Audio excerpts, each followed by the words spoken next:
Have started on operationalization of the Electricity Amendment Act of 2022.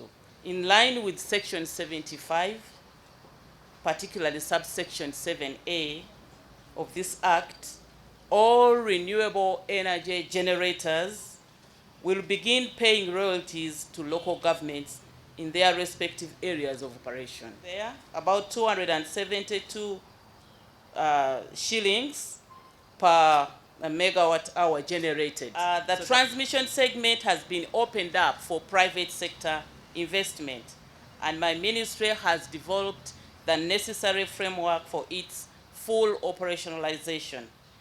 I will therefore encourage the public to seize this opportunity and support government in expanding the power supply grid to promote the country's socio-economic transformation.